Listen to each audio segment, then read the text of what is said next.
orang itu cara berpikir nuruti nafsu, itu yang bahaya. Makanya Quran kritik ara'aita man ittakhadha ilahahu hawa. Orang yang cara berpikir itu nuruti hawa nafsu. Kalau zaman Nabi, zaman sahabat, zaman ulama, itu enggak seperti itu. Sehingga cara berpikir itu mudah. Makanya kata Nabi, absyiru ya ma'syaral muslimin, kata. Kamu harus senang ya ma'syaral muslimin. Allah sekarang buka pintu langit yang sebelumnya enggak pernah dibuka. Dan Allah yubahi bikum malaikata. Dan Allah membanggakan kamu kepada para malaikat. Kenapa? Umatnya Muhammad, umatnya Rasulullah Muhammad SAW, itu kalau sampean kepengen mati setiap saat itu baik, itu resepnya gampang kata Nabi. Addu faridotan wantadzoru ukhra. Jadi Allah memberitahu, ya Muhammad, umatmu ini luar biasa. Jadi misalnya tadi kita sholat subuh, ditanya, Bahak kamu sekarang ngapain? Nunggu sholat duhur ya. Setelah sholat duhur ditanya lagi nunggu apa asar. Sehingga faman kanat hijratuhu ila Allah wa rasulih fa hijratuhu ila Allah. Jadi kalau ya sudah ini tak ijazahkan. Kalau setelah sholat subuh nunggu apa? Duhur. Setelah duhur nunggu. Sehingga ketika kita mati itu statusnya penunggu sholat. Tapi kamu kan enggak miskin. Kenapa? Penunggu kaya. Nah, itu enggak masuk surga itu. Penunggu kemapanan. Berarti kan menunggu sesuatu yang seleranya nafsu. Beda kalau penunggu sholat. Berarti kamu di dunia menunggu ritual ibadah. Maka di antara ijazahnya Nabi apa? Addu faridotan wantadzoru ukhra. Melakukan satu fardu. Kemudian kita menunggu tugas berikutnya. Jadi niati saja setelah subuh nunggu apa? Duhur. Setelah duhur, meskipun kita di perapatan. Apa? Nunggu asar. Ya. Tapi ya asar betul. Jangan nunggu tok pas asar. Enggak. Jadi sebetulnya umat ini gampang sekali. Jadi di antara kebanggaan Allah, yubahi itu Allah bangga dengan malaikatnya adalah umat ini adalah addu faridotan wantadzoru ukhra. Melakukan satu fardu, kemudian menunggu fardu yang lain. Dari mengkhidmati kampus, ingin mengkhidmati masyarakat. Dari satu masyarakat lokal Semarang menjadi sampai sekarang, sampai Banjarmasin, Unisula mau bikin kampus di sana, terus gitu. Dari satu tugas ke tugas yang lain. Makanya Islam diajarkan setelah satu tugas selesai, faida faruhtafan sok. Jadi sehingga hidup kita itu dinamis. Dari satu kebaikan menunggu kebaikan lain, dari satu kebaikan menunggu. Sehingga hidup kita ngapain? Nunggu satu kebaikan. Ini sudah masuk faman kanat hijratuhu ila Allah wa rasulih, fa hijratuhu ila Allah wa rasulih. Sehingga bayangkan kalau kita direkam Allah, Gusti kula ampun mati nak dereng sugih. Wis melarat puluhan tahun. Sakit, nunggu sesuatu sing sifatnya nafsu, kok pengen sugih. Sugih tok aja cukup. Tahu buruh wong sing tahu ngenyek ndekne lho, itu kan urung-urung wis dendam. Saya belum mau mati sebelum kaya dan buruhkan orang yang pernah melecehkan saya. Wis ngono akhirnya mati urung sugih. Berarti wis fakir matine hasud.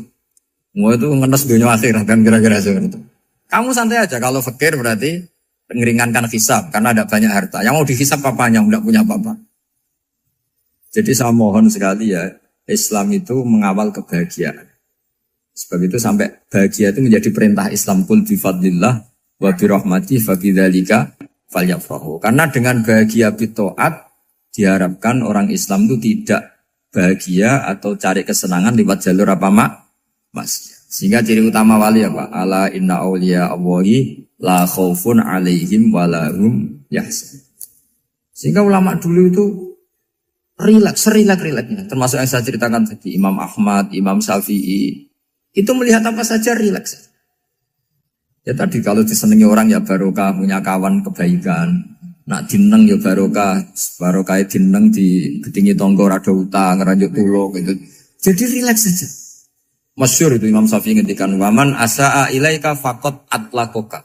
Orang yang berbuat buruk sama kamu, hakikatnya adalah membebaskan kamu. Atlako itu apa? Membebaskan.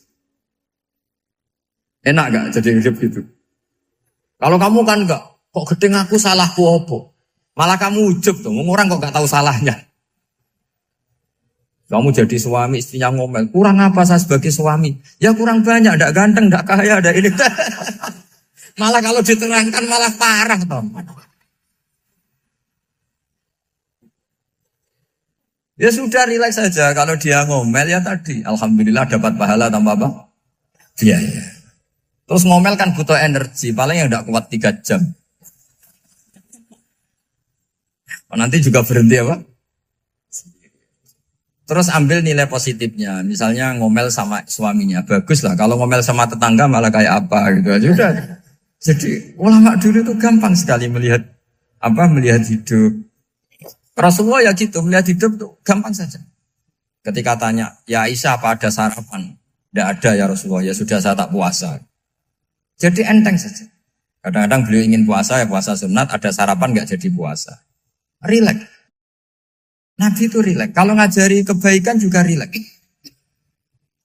Nah sekarang itu banyak orang yang karena mungkin kurang baca, Islam tuh kayak menjadi aturan yang bengis, yang repot, yang mengekang.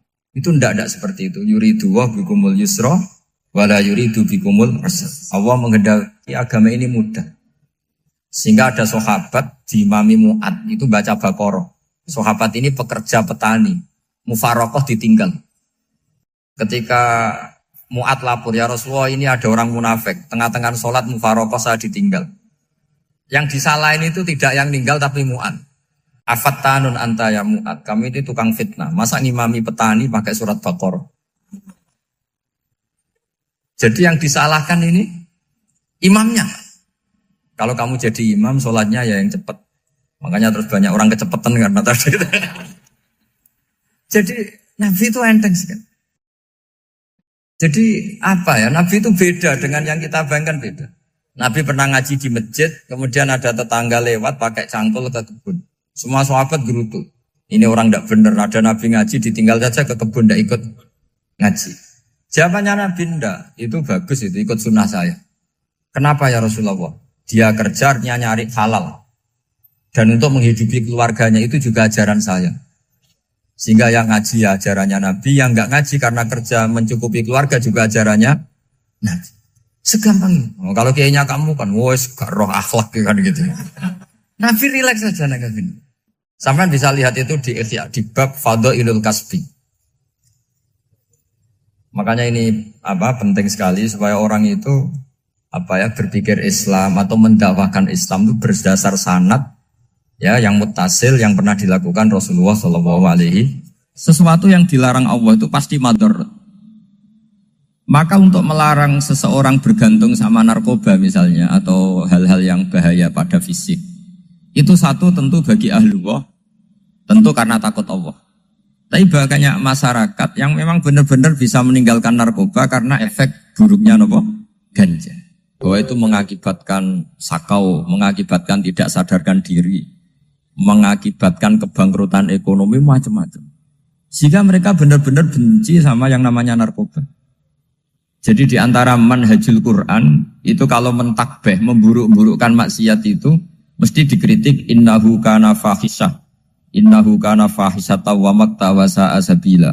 Innahu kana fahisata wa sa'a sabila. Diulang beberapa kali. Sehingga dibutuhkan kecakapan untuk menganggap satu hal yang buruk itu fahisyah, sesuatu yang enggak rasional, sesuatu yang tidak positif, sesuatu yang pasti berdampak negatif. Sehingga kalau misalnya tadi dibacakan oleh Qori, kuntum khaira ummatin ukhrijat linnasi ta'muruna bil ma'ruf wa tanhauna 'anil munkar. Untuk berhenti dari kemungkaran itu satu takbihun litil kal munkar atau litil kal munkarat. Bahwa munkarat itu kita cap, kita stigmasi bahwa itu buruk sekali. Seperti Nabi mengajarkan pemuda tadi, masa kamu suka ibu kamu digitukin lelaki lain, putri kamu, bule kamu, bude kamu, sehingga orang ini pikirannya termindset betapa buruknya zina. Sama seperti kita sukses memindset betapa buruknya narkoba, betapa buruknya bahan-bahan terlarang. Begitu juga seterusnya terus pengkhianat dan sebagainya. Tapi problem manusia adalah dia itu akan mencari kebahagiaan atau kesenangan sesaat. Maka caranya gimana? Keinginan senang lewat maksiat ini dilawan dengan nyaman dengan taat. Saya ulang lagi, nyaman dengan taat. Sehingga ulama dulu punya kalimatul munajat, artinya kalimat hubungan pribadi sama Allah yang menjadikan orang itu nyaman. Dan ini yang diajarkan kitab-kitab tasawuf. Kitab tasawuf itu sukses mengajarkan melihat alam raya ini semuanya nyaman, termasuk yang mengecewakan. Itu dianggap nyaman. Saya berkali-kali mengajarkan ilmu ini karena ini musalsal ila Rasulillah SAW. Itu pernah suatu saat Imam Ahmad itu dipanggil sama tetangganya, anak muda. Tentu Imam Ahmad ini orang yang sangat soleh, sangat waroi, sangat tunduk sama perintahnya Allah dan Rasul. Pemuda tadi manggil, ya Ahmad, datang ke rumah saya. Imam Ahmad datang. Setelah sampai ke pemuda tadi, sudah pulang lagi, saya tidak butuh kamu. Pulang lagi. Setelah sampai rumah dipanggil lagi, ya Ahmad, datang lagi. Datang lagi. Oh, saya tidak jadi butuh, pulang lagi. Sampai 3 kali. Dan itu perangai ekspresi Imam Ahmad itu, atau ulama lain yang sesoleh beliau, itu nyaman, indah. Beliau tetap senyum-senyum, nyaman. Beliau tidak tersinggung, tidak terprovokasi, pokoknya tidak tersinggung, kelihatan nyaman. Lama-lama pemuda ini terus tanya, ya Ahmad, kamu saya perlakukan seperti ini kok tidak tersinggung? Kamu senyum-senyum saja, happy-happy saja. Jawabnya Imam Ahmad itu unik. Wahai pemuda, saya kamu panggil itu senang sekali. Karena kata Nabi, kalau kamu iman dengan Allah dan Rasul, maka hormatilah tetangga. Jadi saya senang. Karena nuruti perintah Allah untuk menghormati tetangga. Jadi tidak ada urusannya dengan kamu. Kagetnya kayak apa? Jadi dipanggil tetangga ya senang karena melakukan perintahnya Allah dan Rasul, yaitu ikramul jar, fal yukrim jarum. Disuruh pulang, kamu ingin saya pulang, ya saya pulang. Disuruh datang, ya saya datang. Jadi saya tidak tersinggung, saya tidak ada urusan dengan kamu. Urusan saya dengan Allah Subhanahu wa Ta'ala.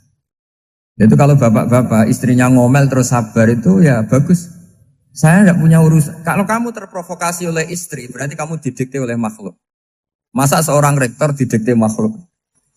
Kan tidak keren. Apalagi seorang habib didikte makhluk, kan tidak keren.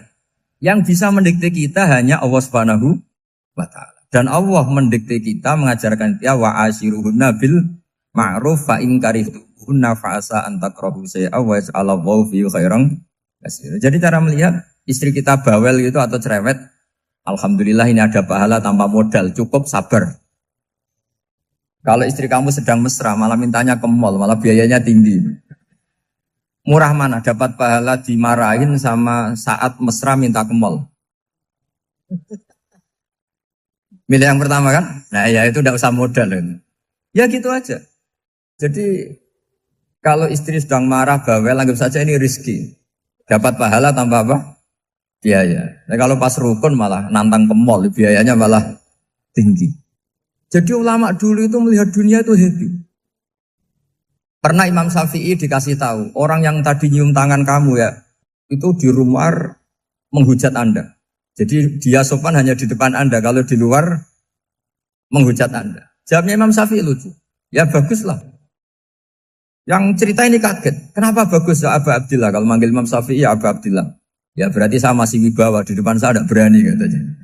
Jadi dipandang enteng saja. Jadi kalau kamu di depan kamu istri kamu tidak berani belanja, tidak ada kamu belanja banyak, anggap saja Anda wibawa. Jadi enteng saja. Pernah Imam Syafi'i dikasih tahu, separuh dari kampung Anda itu gak suka kamu. Ya bagus lah. Kenapa? Oh nak rukun malah bakal utang katanya gitu. Kira-kira yang utang tuh yang rukun apa yang neng-nengan? Yang rukun. Jadi enteng saja. Masyhur itu makalahnya Imam Syafi'i. Waman asa'a ilaika faqad atlaqaka. Orang yang berbuat buruk sama kamu berarti membebaskan kamu. Kalau saya sedang nenengan sama Habib Hasan Toha Putra, beliau naik Alphard gak nawarin saya sah karena baru nenengan. Tapi kalau sedang rukun malah harus repot mana? Rukun sama ndak rukun? Repot rukun sebetulnya. Jadi Imam Syafi'i itu happy saja. Kalau sedang rukun sama tetangga ya dianggap rukun itu satu kenikmatan. Sedang nggak rukun ya dianggap satu kenikmatan. Jadi orang dulu itu serilek itu melihat dunia. Kalau kita kan enggak, ego. Wah saya ini suami kok dimarahin istri.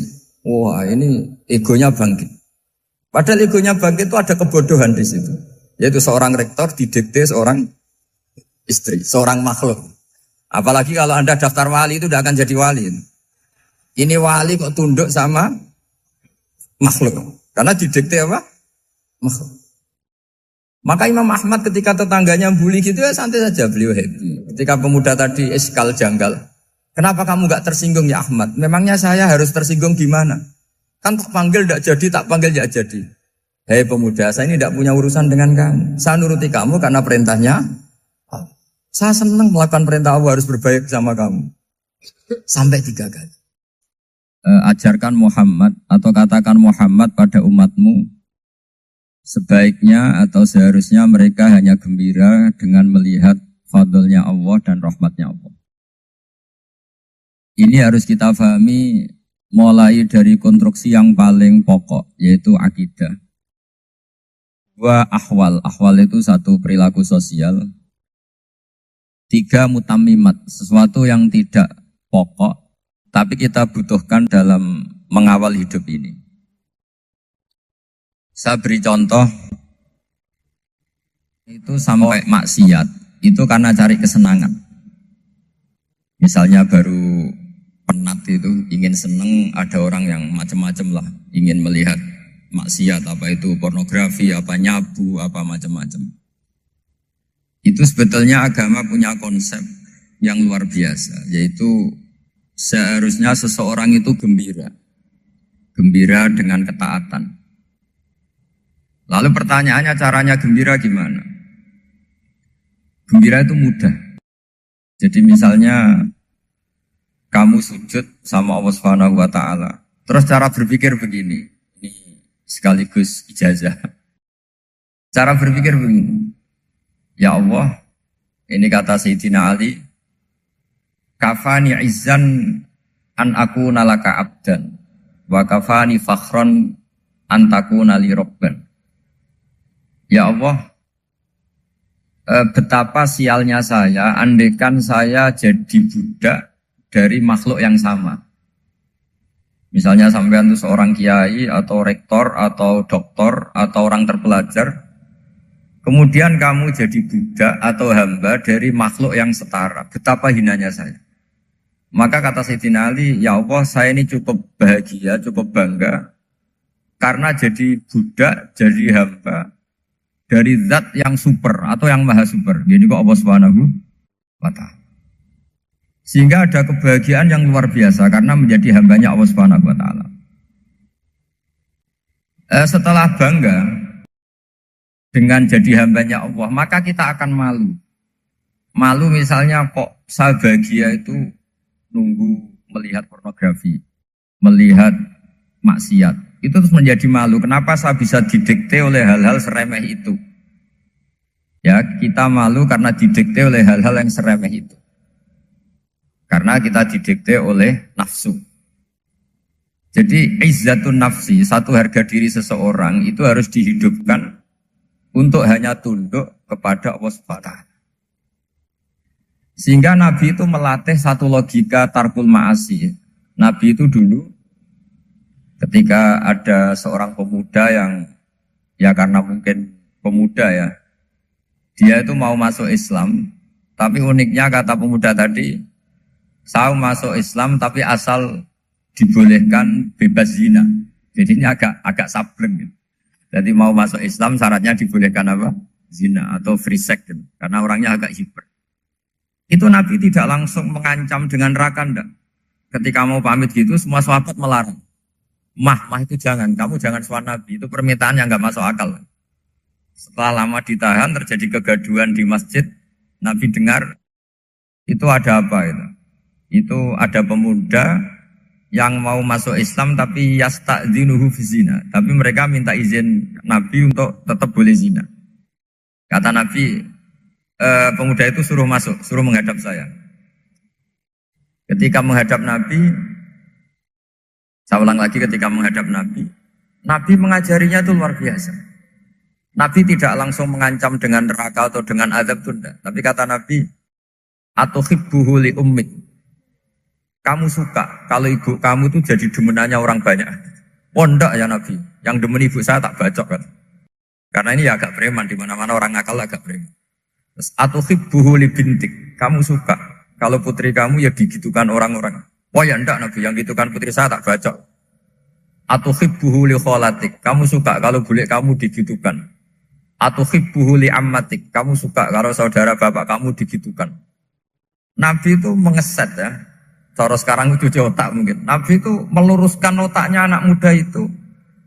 Betapa buruknya zina. Cara bahasa Arab ditakbih. Betapa buruknya zina. Kamu suka kalau korbannya ibu kamu, putri kamu, bude kamu, bule kamu.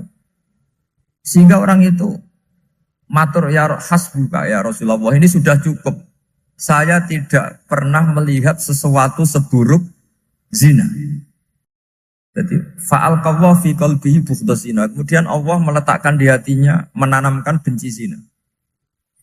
Sehingga akhirnya pemuda tadi menjadi iffah, menjadi menghindari zina. Artinya begini ya, ini mungkin yang lolos dari para kita sebagai dai, kita tidak belajar banyak tarbiyahnya Rasulullah Shallallahu Alaihi Wasallam. Jadi kalau kita benci maksiat, itu jangan hanya ditakhzir, ditakutkan neraka itu enggak. Jangan hanya itu. Tapi di logika. Jadi kalau kita menghindari maksiat, itu selain karena takut azab, itu ada logika. Ada rangkaian pikiran yang menjadikan kita anti satu perbuatan apa maksiat. Jadi misalnya gini ya, kira-kira ginilah kalau contoh gampang itu. Ada orang gitu ya, nyanyi dengan pakaian yang mungkin pornografi gitu. Mungkin pemuda-pemuda ingin melihat itu, tapi bisa diobati gini. Kok enak dekne mergawe kok tak bayar ya, aku kehilangan duit. Meskipun dengan logika yang agak serampangan, yang penting menjadi kita ini punya harga diri untuk tidak tergantung hal-hal seperti itu. Sehingga Nabi itu cara menggambarkan tadi mulai atau hibbuhu li ummik, kalau ibu kamu jadi demenannya orang lain. Pemuda tadi bilang yang demen ibu saya mau saya bunuh. Ditambah lagi atau hibbuhu li bintik. Bagaimana kalau korbannya putri kamu, bule kamu, bude kamu. Sehingga terus si pemuda tadi betapa buruknya zina. Betapa murahnya zina. Akhirnya pemuda tadi al-qawwa fi qalbi bughda zina. Terus kemudian pemuda tadi itu sangat membenci dengan apa? Berzina. Nah, pikiran-pikiran seperti ini harus kita tanamkan. Harus kita tanamkan supaya orang itu benci melakukan maksiat. Karena satu memang takut sukhtuwah, takut dibendu Allah atau dibenci Allah. Dua memang logika kita mengarahkan tidak maksiat. Saya beri contoh ya betapa pentingnya mindset ya, cara berpikir. Orang itu menjadi kikir itu karena nganggap hidup itu lama dan uang itu penting. Kalau zaman Nabi itu sederhana kalau melihat hidup. Pernah suatu saat Nabi itu punya jatah makan. Karena Nabi itu hidupnya juga pas-pasan. Jadi Nabi itu unik. Beliau di satu sisi kaya raya, bisa ngurmat Abu Hurairah, Ammar, Suhaib. Ashabu Sufa itu dirawat Nabi semua. Itu kan kaya, bisa merawat sekian orang. Tapi di sisi yang lain untuk pribadinya beliau miskin. Kadang nggak bisa makan hari itu. Tapi di saat yang sama bisa merawat Ahlus Sufa. Jadi keliru kalau orang hanya cerita Nabi itu miskin, untuk makan dirinya aja susah. Itu keliru. Kelirunya kalau tidak diteruskan, tapi Nabi mampu menghidupi Ahlus Sufa. Singkat cerita jatah makannya Nabi itu dikasihkan orang ketika Nabi tanya, ya Aisyah, makanan jatah saya di mana? Oh ya Rasulullah, tadi ada orang minta tak kasihkan, maka makanan itu habis. Apa kata Nabi? Kamu salah Aisyah. Yang kamu kasihkan itu justru yang masih. Ya yang kamu kasihkan itu justru yang masih. Sehingga Nabi menganggap, makanya Nabi terus ngendikan. Ya kalau mukhatabnya lelaki ya kira-kira begini. Wahallaka min malika illa ma akalta fa'afnaita walabista fa'ablaita. Terus tanya, watasoddaqta fa'abqaita, kata Nabi. Harta kamu ya kamu makan, kemudian ke WC, jadi kotoran, atau punya pakaian mewah, nanti rusak. Watasoddaqta fa'abqaita. Ada yang kamu sedekahkan, yaitu yang abadi sampai akhir. Sehingga banyak pengusaha yang mencintai saya setelah tak ajari hadis itu. Misalnya punya uang 1 miliar karena dia spekulan atau pedagang rawan bangkrut, disedekahkan ke masjid 50 juta, yaitu yang abadi. Jadi kalau suatu saat bangkrut, dia masih punya uang 50 juta di akhirat. Jadi Nabi itu mengajari sedekah itu apa? Ya sedekah itu pengabadian uang. Kalau kita kan enggak, bilang sedekah itu nguras uang. Itu pikirannya setan, dan pikirannya orang Islam. Itu cara berpikir setan, bukan cara berpikir umat apa. Sehingga Sayyid Ali Zainal Abidin itu kalau ada orang minta, kemudian beliau ngasih, itu beliau bilang gini, marhaban biman hamala zati ilal akhirah. Matur nuwun nggih jenengan sing beto sangu kula nate. Jadi dianggap teller saja. Orang yang minta uang beliau itu dianggap tukang nyatet bank ini. Karena sudah ditabungkan. Ya sudah. Kalau kita kan enggak, wah pengemis tuh ganggu gini-gini. Kecuali pengemis profesi ya mungkin kita agak-agak enak. Mari zaman akhir tuh ada pengemis apa? Profesi. Jadi repot teman. Terus tak beri contoh lagi kebahagiaan ketika kita milih Islam moderat. Islam kita diajarkan guru-guru kita, utamanya oleh guru kita Mbah Maimun. Saya juga sering ketemu beberapa ulama dunia, termasuk Habib Umar. Saya juga ikut sowan ke sini pas beliau sama Habib ini Hasan Toha Putra di sini sama orang-orang moderat. Itu cara berpikir juga luar biasa indah. Beliau pernah cerita ya, beberapa ulama lah, banyak yang cerita itu. Saya pernah diceritani seorang alim ketika ada orang ekstremis itu mau ngebom di tempat maksiat. Kebetulan yang maksiat itu kebanyakan ya orang Islam. Karena di negara yang mayoritas Islam. Ditanya sama Syekh Sa'rawi. Syekh Sa'rawi itu mufassir top di mana? Mesir. Ini mau tak habisin karena mereka orang Islam kok maksiat terus. Terus ditanya sama Imam Sa'rawi. Laumatu ala khini ma'asihim aina masiruhum. Kalau mereka mati dalam keadaan maksiat, mereka kemana? Ya ilanar, mereka pasti masuk neraka. Terus ditanya sama Imam Sa'rawi. Wahal masiruhum ilanar muradun nabi amlan. Punya umat maksiat kemudian mati masuk neraka, itu yang diinginkan Nabi apa enggak? Ya tidak aja. Ya sudah, enggak usah dibom, ditunggu tobatnya kata. Karena kalau mati dalam keadaan itu ke neraka dan itu tidak yang diinginkan Rasulullah Sallallahu Alaihi Wasallam. Terus ekstremis ini menjadi tobat, tidak berpikir ekstremis Mas. Jadi orang itu harus berpikir mindset yang baik. Meskipun kadang berpikir baik itu ya agak-agak kacau. Ada seorang wali majdub itu kalau berdoa agak kacau, tapi nggak bisa dibantah. Masyhur itu doa itu. Ini sekaligus ijazah, tapi kalau sebelum wali nggak boleh. Itu datang ke makamnya Rasulullah SAW. Terus doanya itu begini. Ya Allah, sekarang terserah engkau.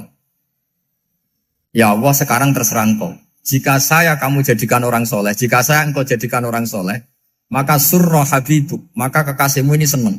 Yang susah musuhmu yaitu setan. Tapi kalau engkau menjadikan saya orang fasik, maka yang susah kekasihmu, yang senang musuhmu. Jadi kan punya dua pilihan itu. Wah itu kan doa tapi kayak teror itu. Ya jadi berdoa di Raudhah. Wah itu pasti mandi itu karena agak-agak maksa Tuhan itu. Ya Allah, engkau punya dua pilihan. Jika saya jadi orang soleh, maka kekasihmu ini senang. Musuhmu yang susah yaitu setan. Tapi jika saya jadi orang fasik, maka musuhmu yang senang, kekasihmu yang susah. Mohon terserah jenengan, mau menyenangkan kekasihmu, apa menyenangkan musuhmu gitu. Kira-kira gimana? Kalau tertarik boleh doa itu dipraktekkan. Tapi kayaknya kalau copy paste itu gak keren, apa? Jadi dulu orang itu muamalah sama Allah dan Rasul itu rileks. Rileks itu nyaman karena ya tadi kul bi fadlillah wa bi rahmati fa bidzalika falyafrah. Sehingga Imam Izzuddin bin Abdissalam itu ngendikan innalladzina yarmunal muhsanatil ghafilat. Di antara kebaikannya ibu-ibu atau mbak-mbak ini harus berstatus ghafilat. Perempuan-perempuan pelupa. Ghafilat itu pelupa. Pelupa dari kenikmatan maksiat sehingga mereka dengan taat. Misalnya ada ibu-ibu atau mbak-mbak atau juga bapak-bapak tahajud, kemudian nyaman dengan tahajud itu. Kira-kira terbersit enggak ingin maksiat? Enggak kan, karena sudah nyaman dengan tahajud, dengan taat. Maka dibutuhkan kenyamanan dalam beribadah. Sebab itu ala bidzikrillahi tatmainnul qulub. Makanya saya termasuk kiai yang setiap ngaji itu happy, seneng. Karena ini untuk kampanye, seneng dengan ngaji, dengan taat itu sudah luar biasa. Kayak apa kalau mereka senengnya kalau nunggu melakukan maksiat. Jadi termasuk bentuk perlawanan kita terhadap maksiat adalah usahakan kamu tuh bahagia, senang dengan taat. Istiqnas billah, mu'anasah billah, farah billah, itmi'nan tumaknina billah. Sehingga ini mencukupkan kita tidak berkebutuhan maksiat. Meskipun kita ya manusia, pasti suatu saat atau sudah pernah maksiat. Serasa diceritakan lah, itu mesti gitu. Lah orang-orang dulu itu orang yang sukses mengelola bahagia ma'allah wa billah walillah. Jika wali-wali dulu itu jadi wali itu tidak mesti karena ibadahnya banyak, itu enggak. Mereka orang yang ibadahnya itu biasa. Biasa-biasa sekali. Ulama-ulama dulu ibadahnya biasa sekali. Tapi qulubuhum ma'allah, hatinya itu ma'allah. Itu ada seorang wali itu jadi wali, Umar bin Abdul Aziz yang dikenal khamisul khulafa. Khamisul khulafa. Di luar khulafa ar-rasyidin 4, di antara yang soleh adalah siapa? Umar bin Abdul Aziz. Itu ketika mau meninggal, itu senangnya bukan main. Itu semuanya nangis, beliau senang. Terus tanya, kenapa kamu senang? Memangnya saya kalau mati itu kemana aja? Ila khairi madhubin ilah, kezat terbaik. Dibang urip mbek kowe bolet atau mbek arhamur rahimin gitu. Yaitu Allah Subhanahu. Jalaluddin Ar-Rumi ketika mau meninggal itu muridnya nangis semua, beliau marah. Kamu harusnya pesta karena saya mau ketemu kekasih saya, malah kamu tangisi, goblok sekali kamu katanya. Jadi orang-orang dulu itu luar biasa. Karena tadi mereka tidak ingin ketemu Allah itu dianggap problem. Harus sesuatu yang membahagiakan. Makanya wali-wali itu kalau berdoa begini. Wa khairu ayyami yauman alqa kafih, dan jadikan hari terbaikku adalah hari ketika saya ketemu engkau ya. Pernah dengar doa itu? Wa khairu ayyami yauman alqa kafih, dan hari terbaikku adalah hari saat ketemu engkau. Aman kan enggak? Sampai mati ku wedi. Saya tidak tahu wedi dosa apa wedi Israel apa wedi malaikat siapa? Mungkar Nakir. Sebenarnya tidak perlu seperti itu. Karena cara pandang Nabi itu ini bisa dipraktekkan. Kalau kamu orang baik, mati artinya apa? Ya baik. Karena husnul khotimah. Kalau kamu orang yang buruk, itu kata Nabi, anggap saja mati itu akhir dari keburukan kamu. Nah, aku urip terus, malah maksiat terus. Maka Nabi itu kalau ngajari kita berdoa gini, Allah maj'alil hayata ziyadatan li fi kulli khairin wal mauta rohatan li min kulli syarri. Ya Allah, kalau saya hidup, ya anggap saja ziyadah fi kulli khairin, berpotensi nambahi kebaikan. Kalau saya mati, anggap saja ini akhir dari segala keburukan. Maka saya berkali-kali, banyak tradisi ulama-ulama NU, ulama-ulama pesantren, ya ada hanya NU, pokoknya ulama-ulama alim. Itu kalau ada orang mati, orang nakal gitu mati, ini saya gitu. Itu hadirin mesti gak terima. Wapi enang itu orang nakal. Tapi dipaksa sama kiainya, saya gitu. Lama-lama dipaksa. Saya gitu. Padahal yang hatinya kiai, wis ra iso maksiat meneh, wis saya gitu. Karena dengan mati berarti saya sudah tidak bisa maksiat lagi. Jadi Nabi melihat hidup dan mati itu segampang itu. Kalau al-hayata ziyadatan li fi kulli khairin wal mauta rohatan li min kulli syarr.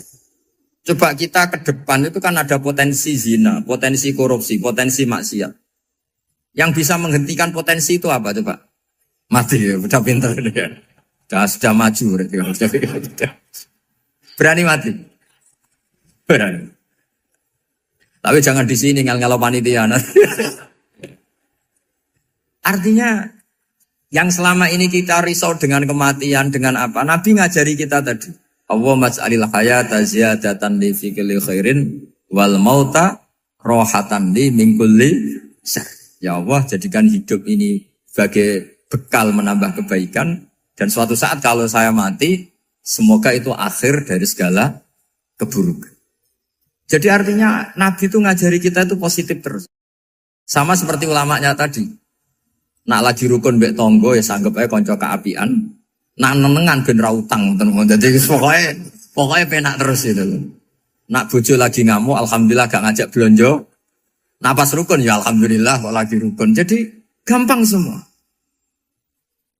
Makanya ada seorang alim itu ngendikan begini, ada yang tanya. Saya tuh dulu ketika kaya, teman saya sering main ke saya. Setelah saya miskin gak ada teman-teman yang ke saya. Dikira si Habib ini kebetulan orangnya Habib itu mendukung keluhan dia. Ternyata enggak. Si orang alim itu bilang gini, malah bagus toh gitu. Kowe wis melarat buruhe wong. Ya sudah kamu miskin buruhnya orang lain. Misalnya tukang manol di pasar atau tukang becak. Kemudian teman-teman kamu datang, malah kamu malu tuh jadi tontonan.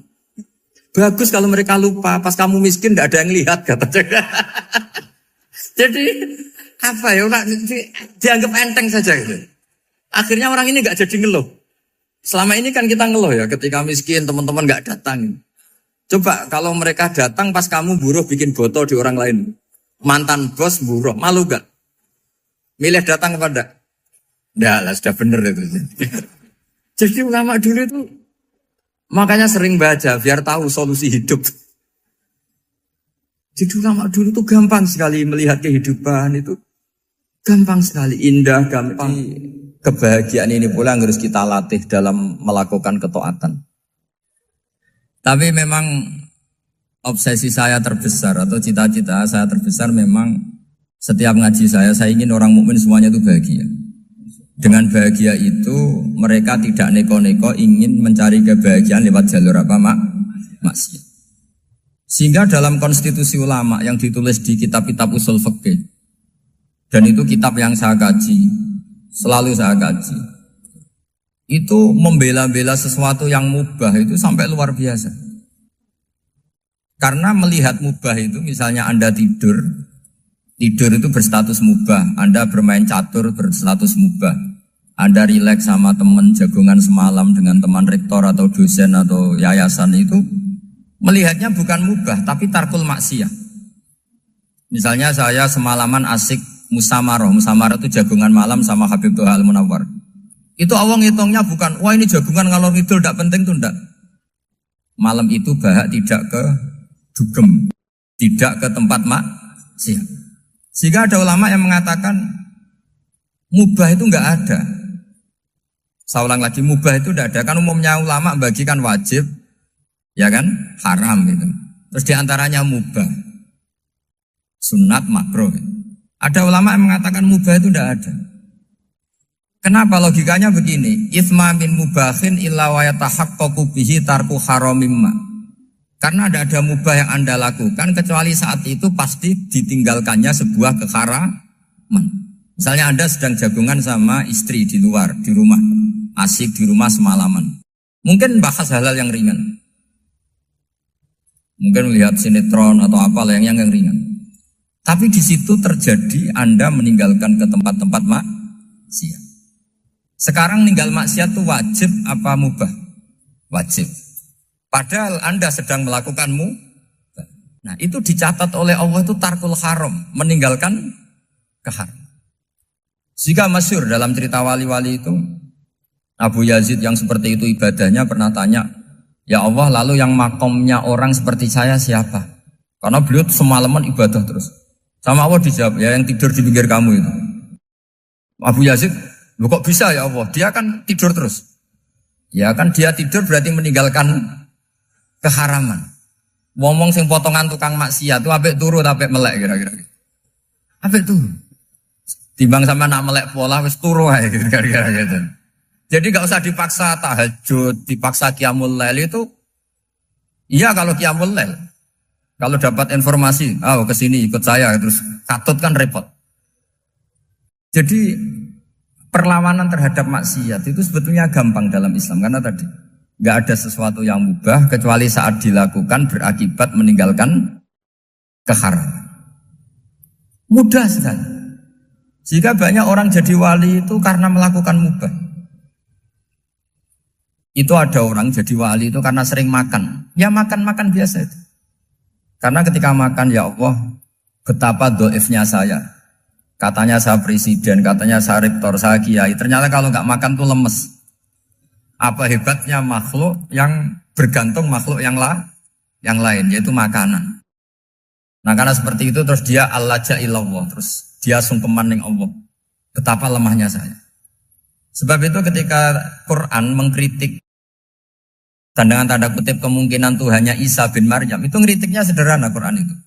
Mal masih ibnu Maryam illa rasul qad khalas min qablihir rusul wa ummuhu siddiqah kana yaqulanit ta'am. Isa itu tidak Tuhan, wong dia makan. Kamu kebayang enggak misalnya punya Tuhan, wah tadi Tuhan mampir ke rumah saya, dia lemes. Setelah tak kasih makan sehat lagi gitu. Itu kan enggak kebayang. Tapi Tuhan marung di rumah saya, lemes tak gratisin, kayaknya enggak punya uang gitu. Setelah makan, wah gairah lagi. Kebayang enggak punya Tuhan seperti itu. Sehingga Quran kalau gojlok sederhana, karena yakulanit ta'am. Sehingga wali-wali itu kalau makan itu sadar lemahnya dirinya, betapa dirinya tergantung makanan. Sesuatu yang tergantung itu artinya tidak hebat, tidak Tuhan. Jadi untuk menjadi wali, untuk menjadi dapat ridhonya Allah itu sebenarnya sederhana. Termasuk ada cara jadi wali yang agak kacau, tapi ini ya benar, asal niatnya benar. Misalnya Unisula besar, ya kurang besar lagi. Kita sudah punya uang, kurang banyak uang lagi. Itu Nabi Ayub, itu kan seorang nabi. Pernah diuji, oh ini ada di Sahih Bukhari. Nanti kamu tanya, hadisnya Sahih enggak? Ini ada di Sahih Bukhari. Kadang orang kota itu aneh. Enggak ahli hadis tapi tanya, Sahih enggak? Padahal andekan dibodohi Sahih ya ngandel saja. Jadi kadang ya aneh. Oh enggak tahu kok tanya. Itu Nabi Ayub itu sudah kaya, pas itu sudah kaya. Bukan cerita yang masih miskin, memang sudah kaya. Beliau di kamar dihinggapin satu belalang dari emas. Setelah belalang itu dikejar, ternyata yang jenis itu banyak, semuanya dari emas. Ngambil sana sini, ini yang kesak ini dipenuhin, saku ini dipenuhin, sampai banyak. Sama Allah digojlok. Kamu itu nabi saya. Kenapa kamu mengumpulkan harta sebanyak itu? Kamu itu nabi saya kok rakus? Jawabannya, ya Allah, siapa yang bisa kenyang dari rahmatmu? Gitu. Ya, jadi kalau kamu punya uang 1 miliar, kok ingin 1 miliar 100, ingin 1 miliar 200, itu cara ngitung bukan uang. Ya Allah, siapa yang bisa kenyang dari rahmatmu? Karena rahmat Allah tidak terbatas, sudah Gusti tenang saja. Meskipun saya gini, rahmat Anda tidak akan habis. Sehingga waroi ada ilmunya, tomak juga ada ilmunya. Termasuk ragus itu juga ada ilmunya. Misalnya begini, ini contoh rakus yang ada ilmunya begini. Ini saya beri contoh. Mungkin yang boleh niru orang-orang soleh, kalau nggak soleh jangan. Imam Syafi'i ini cerita nyata. Imam Syafi'i itu dulu ketika ngaji masih muda itu nggak suka sama guru yang kaya. Kebetulan dia punya guru miskin terus. Namanya Sufyan As-Tsauri itu miskinnya Masya Allah. Sufyan bin Uyainah juga miskin. Jadi dia miskin punya guru miskin terus. Sehingga idolanya ya sama guru-guru yang miskin. Suatu saat guru-guru ini menyarankan dia ngaji Imam Malik. Imam Malik itu kaya raya. Itu babutnya Imam Malik kalau diinjek itu mata kakinya tidak kelihatan saking halusnya. Kalah Indonesia lah kalah. Imam Malik tuh gaya. Kalau ngaji di kursi tinggi terus pakai bukhur itu, pakai dupa Arab yang mahal. Pokoknya mewah kali Imam Malik. Terus dia mulai ini kiai kok kaya. Kemudian setelah beliau alim tanya, saya harus ngaji siapa setelah ilmu jenengan habis kira-kira gitu. Kata Imam Malik, sudah kamu tidak usah perlu ngaji saya, kamu sudah alim alama. Terus Imam Malik datang ke Baki. Zaman itu Baki itu semacam kayak rentalan ya, semacam Grab lah kalau dulu. Mana kafilah yang mau ke Irak? Ya sudah terus. Oh kita mau ke Irak. Ini antar ke Muhammad bin Hasan As-Syaibani. Itu dibiayai sama Imam Malik. Grabnya ya dibayarin, itu kafilahnya itu ya dibayarin. Imam Syafi'i disangoni surrotan min dhahabin. Jadi satu kepes uang dikasihkan. Itu pernah tak hitung semurah-murahnya itu sekitar 60 juta. Imam Syafi'i mulai mikir, kiai yang saya kritik lomo, sing kiai miskin tak puji, gak pernah ngamal kan, tentu orang miskin. Setelah datang ke Muhammad bin Hasan As-Syaibani, beliau itu pakar usul fikih, muridnya Abu Hanifah. Beliau al-usuli, pakar usul fikih. Itu Muhammad bin Hasan As-Syaibani itu kalau ngitung emas, itu di ruang tamu.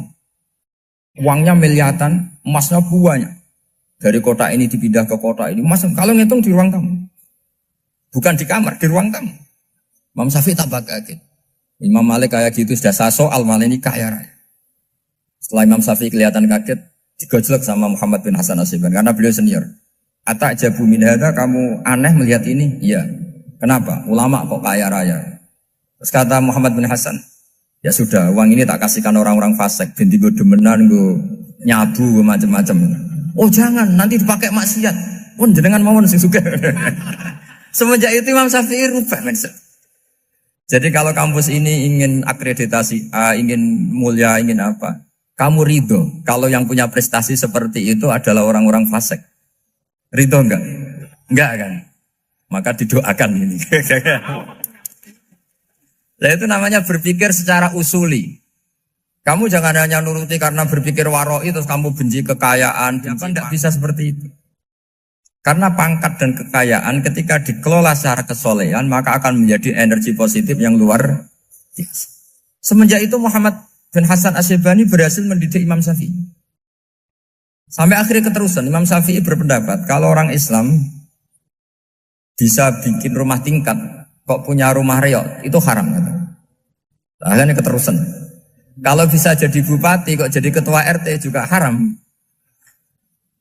Karena al-Islam ya'lu wala yu'la alaih. Islam itu luhur bukan bisa diluhurin. Sehingga rata-rata orang Syafi'iyah termasuk kiai-kiai Indonesia itu rata-rata ya agak-agak politikus. Ya agak-agak kedonyan, mungkin sebagian kedonyan tenan gitu. Karena gak ridho gitu loh. Kalau kesempatan itu dikuasai orang fasik kemudian menjadi kekuatan maksi. Coba kalau bupati itu orang yang fasik. Kemudian programnya supaya rakyat seneng semalaman dangdutan yang purno misalnya. Supaya rakyat seneng dibolehkan dugem, dibolehkan judi. Tapi kalau yang jabat orang soleh kan ada beberapa perda yang menolak penyakit apa? Masyarakat. Jadi kamu jangan melihat bahwa kepangkatan ini hanya sebagai alat korupsi, alat otoriter, enggak. Asal kena orang soleh, maka ini menjadi energi kesolehan atau energi positif. Sebab itu ketika Allah muji para nabi yang soleh, diantaranya disifati apa? Faqad ataina ala Ibrahim al-kitab wal hikmata, terus ayat wa atainahum mulkan azim. Dan Nabi Ibrahim dan keluarganya tak kasih kerajaan yang besar. Nah sekarang masih banyak orang yang cara pandang ngapain bikin unisula yang megah, ngapain berambisi punya akreditasi A dan sebagainya. Menyoal seperti itu salah secara usul fikih. Karena secara usul fikih kesempatan yang baik tentu harus diperjuangkan oleh orang-orang yang soleh. Karena ini supaya jadi otoritas yang positif. Itu dulu ada latihannya. Jadi orang dulu itu gampang sekali ketika milih miskin ditanya, kenapa miskin? Saya ingin hisab saya ringan. Tapi ketika mereka kaya, yang soleh, supaya harta ini tidak dipakai orang yang nanti dipakai maksiat. Kita misalnya orang soleh mau pangkat, karena kita ada ridho, kepangkatan itu dipegang orang maksiat, kemudian menjadi energi maksiat. Begitu juga seterusnya. Maka ulama dulu itu rileks. Sampai Nawawi Al-Bantani itu nanti bisa dicek di tafsir Qul hal yastawil ladzina ya'lamuna wal ladzina la ya'lamun. Beliau muji-muji ulama. Kemudian ada seorang yang agak hasut mungkin. Tanya begini. Hebatnya ulama itu begini-begini. Terus ditanya, tapi kenapa kita sering melihat ulama ngantri proposal di rumahnya bupati kan? Sementara bupati enggak pernah datang ke ulama ngaji ihya. Jawabannya Imam Nawawi itu unik. Ya karena ulama itu tahu gunanya uang, sehingga nyari uang untuk pondok, untuk masjid. Sementara bupatinya tidak tahu gunanya ilmu, maka tidak pernah ngaji. Jadi ya ringan saja. Jadi ya sudah seperti itu. Jadi kalau ada ulama kedonyan, anggap saja karena tahu gunanya uang. Jadi kenapa ulama ngantri di kabupaten, bukan bupati ngantri di ulama? Jawabannya karena ulama tahu gunanya uang, sementara bupatinya nggak tahu gunanya ilmu. Kira-kira gitu lah. Ada ustadz tidak ganteng, kesensem rondo cantik, karena tahu gunanya ustadz itu. Artinya tahu gunanya kalau saya nikah nanti punya anak jadi gus, kan dia kiai gitu. Tapi rondone raro gunanya dia karena miskin gitu. Jadi ulama dulu itu rileks. Rileks menafsirkan apa saja itu rileks, termasuk saat terpojok. Itu rileks. Karena semuanya dianalisis pakai ilmu. Sehingga ciri utama wali itu apa? Ala inna awliya Allahi la khaufun alaihim walahum yahzanun. Enggak ada rasa takut, enggak ada rasa gampang. Karena melihat sesuatu itu gampang saja. Saya ulang lagi, melihat sesuatu itu gampang saja, ringan. Oke, semoga barokah. Assalamualaikum warahmatullahi wabarakatuh.